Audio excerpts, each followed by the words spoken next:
Phambi kwethu sinobhuti unapoti kuthiwa nguStera. Stera, we've got 2 complaints up. One isuka kuBongani Dyanki esithi akakhange approach, and number 2 isuka kuSkedane esithi uSkedane khange abasemotweni. Can ungacacisa leyo into mkhulu? Masiqale ngoBongani. Okay. Yes. Tasfitch into eyenzekayo uMr Dyanki akhange ndi-approach ngalo. Ndimna napoti ozile kuBongani. Okay. Ndambalisela qha uBongani ba kwenzeka ntoni qha. Yeah. Khange uBongani ndi-approach ngalo. Khange ndimozile kuBongani. Sise-rent office ngela xesha. Okay. Yes. Then number 2 usilandika nguSkedane. Skedane uthi emotweni umenshine igama lakhe pha, but ndizamile uyicacisa ke khona because ndazana but ndibawela uyithethe ngokwakho. Kwenzeke ntoni emotweni because izolo uyandifowunela kwawena usithi hey Ataswitch, laa mntu you did your own research wajonga khona waboniswa uSkedane wathi ayinguye uSkedane lo bepha emotweni. Khayicacise uba kwenzeke ntoni emotweni, ngubani lo bephaya or uyamazi laa mntu bepha? Okay. Into eyenzekayo kwangala Sunday, kusasa Sunday, ngeli xesha ndidibana noMr Cilishe wandimisela ba kudala endifuna ndakhwela ke emotweni samisela kufutshane nasebaleni. uMr Mashwabada ebehamba nendoda, ikhona indoda ebehamba naye, bebebabini binguye nalo mntu. Lo mntu uthe xa ezazisa kum wathi unguSkedane. uSkedane ke mna ke andimazi ba qha uthe kum unguSkedane. Ndathi okay, ndazazisa hayi ndinguStera ndihlala apha ko48 qha. Andimazi laa mntu ebehamba noMr Mashwabada, mna ndazi uMashwabada qha. As bensisho nami sithi when you were here you were doubtful kwaoba because awukwazi ubungakwazi ukulibiza wela gama uthe engathi nguSgege lo mfo. Ke ndathi ndagqibezelela uSkedane wathi engathi nguSkedane. Wathi because ndikhumbula apha kwistory elo gama ungathi into elohlobo eligama umfo othe ungathi nguSkedane into elohlobo xa ubulanda ucacisa khona. So indaba kaSkedane kule case akekho the real Skedane. Okay. Mna ndithe ndofumaniseka into yokubana njengoba bendisenditshilo apha ku-BCM TV ukuthi uMr Mashwabada ebehamba nobani, uyaqonda. Ngexesha ndize ku-BCM TV kuqala igama elinyani bengakwazi ulibiza nyani igama eli. So ndifuna ukuthi ke ngoku xa ndizawungena kule nto wena Skedane real Skedane, ndicela lento into yokubana ingakukhathazi.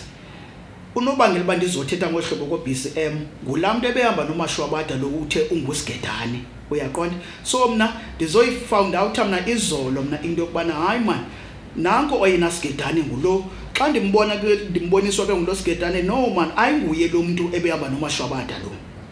So into endiyenzileyo ke ndiye ndafowunela uTasfitch uba ndifuna ukulungisa lento kaSkedane, le mpazamo ndiyenzileyo. Phofu ke bendingayiqondanga mna ba yimpazamo because ndixokiswe ngumntu lo ebehamba noMashwabada, ndingayazi into yokubana ebenyanzeliswa yintoni into yokubana andixokise because ebenganyanzelekanga laa mntu into yokubana azazise kum. Scenery Park neReston zilungiseni ifiber ekhawulezayo ethembekileyo ngoku iza ngqo elokishini ngeFlycool ixhaswa nguVuma. Fumana i-uncaped prepaid fiber ngamaxabiso afikelelekayo, ufumane ufakelo simahla kunye noncedo olusondeleyo nolunohlobo. Akukho contract, akukho stress, ungaqhagamshelwa xa uludinga.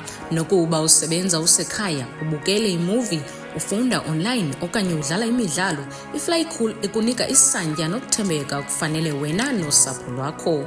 Iba ngomnye wabokuqala ukuqhagamshelwa. Ukufumana inkcukacha okanye ukufaka iodolo yakho, WhatsAppela kule namba 068 617 3819. Flycool iyakhawuleza, ithembekile, i-uncaped fiber iyeza kungekudala iScenery Park naseReston. Khuluwa developments about this story I think ucacisile indaba kaBongani kunye nekaSkedane.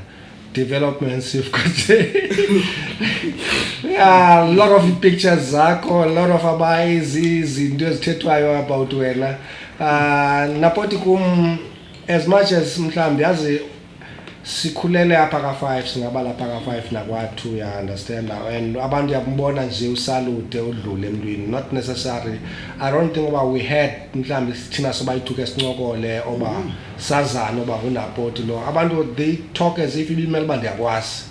We understand, and abantu bathetha as if i-background yakho ibimele bandiyayazi uba ngumuntu onjani, why ndithatha istory kuwe, and ndifuna uxela ngogoyo kumi clearly indaba yese story yana sena. I took a story ngenxa you came with these stories zethu and we verified, because sifonile ngo7 ngo9 o'clock we verify, by 9 o'clock bese verify le story siyasoqala ba okay sasenzekile, yeah understand. And omnye umuntu ulandikela, and another person, not the same person when is verify ku story sakho uyavela ke ngokucommerce owaye ngu-CLO oba hayi ese story sasenzekile nyani, nami le nto ithethwa ngulandikeni kunapoti yami kunapoti inyani. Now i-question yoba 50% of into zenayo kum i-correct, and now why would I mhlambi ndi-register, ya understand, not to do i-story sakho, because si-verifyiwe ngulona wami umuntu ungeka-verifya ku-Facebook.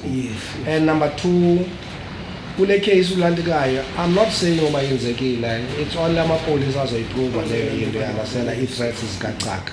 But what I'm saying, what I know for a fact is oba abantu they play ignorant kwezinto ezi. The people abasetyenziswayo to ubulala abantu, and the people abasetyenziswayo to i-political killings, the people abasetyenziswayo for ukwenza ezi threats, the people abasetyenziswayo for ukwenza i-crime in general. Dithetha ngabantu abasetyenziswayo, it's people abaziwayo babakwi-crime already. So a high profile person will hire aba bantu bakwi-crime to do ezinto zabo zimdaka. You cannot thatha omnye umuntu okomdaka uthi umthembe ngento emdaka. The only person oyaziyo, hence when kukho i-threats ezilolu hlobo, I took it very serious. Ndixelele kwawe ndathi le nto yenzayo, it's a very serious allegations.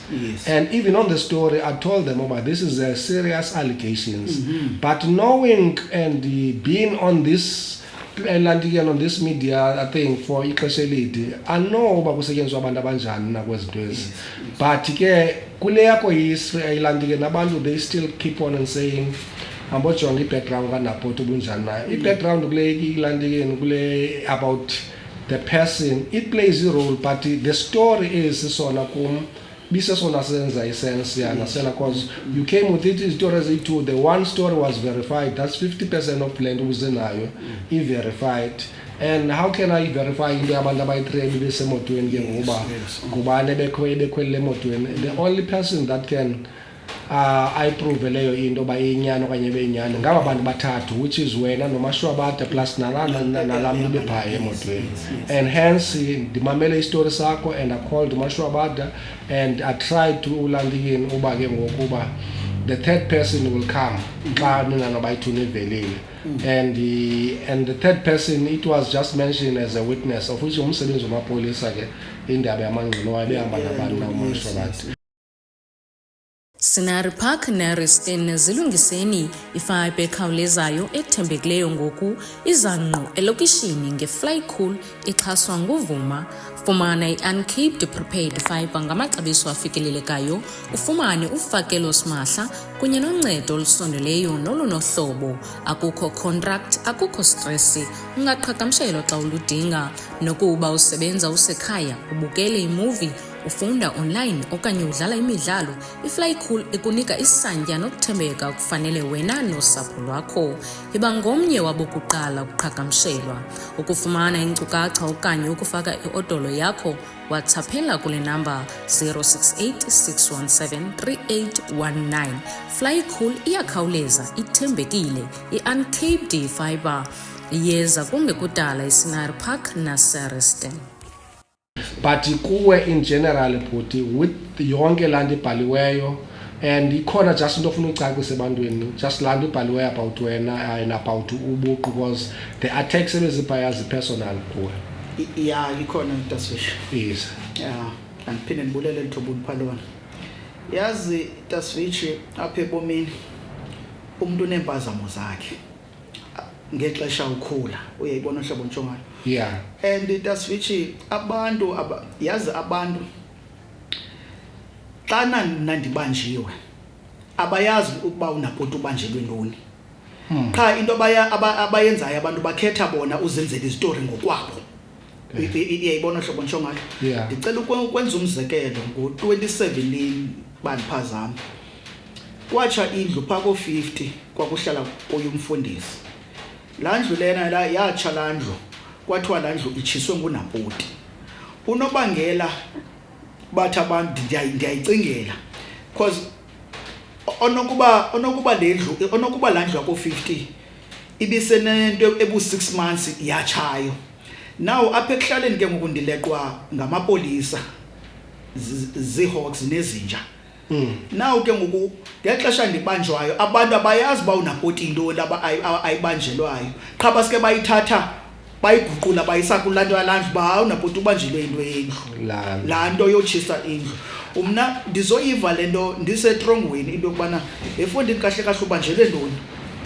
Ndavele ndathi kumkulo umuntu ndithetha naye ndithi jonga idispatch thenga idispatch ujonga idispatch bandibanjelwe ntoni na andibanjelwanga lento mna lento undibuza lento undibuza yona ndiyanoyale lento undibuza yona andibawule wena Napoti basiye deep kwinto because that's personal understand but benifuna just in general about the comments general about how do you feel and ingena kanjani izinto ezithethwayo ngabantu about wena. Okay, that's right. Yeah.